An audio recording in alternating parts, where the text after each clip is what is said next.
अग्नीच्या तेजोमय ऊर्जेतून निर्माण झालेली तलवार माणसाला नेहमी शक्ती आणि सामर्थ्य प्रदान करते। तलवार जोवर म्यानात असते तोवर तिला रक्ताची तहान नसते, पण म्यानातून बाहेर येताच मात्र ती रक्तपिपासू बनते। आणि अशी रक्तपिपासू तलवार कोणा विकृतीच्या हाती लागली तर तो पाप करत सुटतो, आणि तीच तलवार कोणा देवाच्या हाती लागली तर तो विकृतीचा नायनाट करत सुटतो। तलवारीला मुठीत घेताच अंगात अलौकिक शक्तीचा संचार होतो।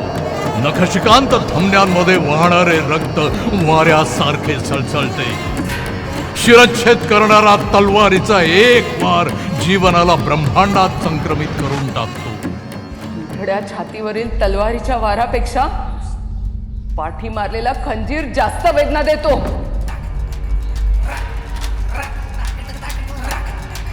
एका टकीत सापडला नागवा 2 वर्षाचा असा, स्वतःचा पोरगा मानला।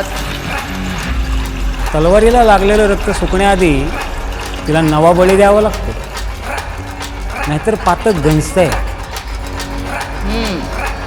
पण आधी शुद्धीकरण व्हायला हवं। मा नानक खात्याच्या हाती लागलाय।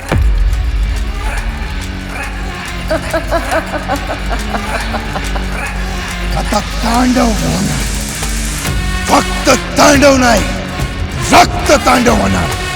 डमरू वाजाया लागणार, देव स्वतः खाली येणार, थैथयाट करणार, थैथयाट।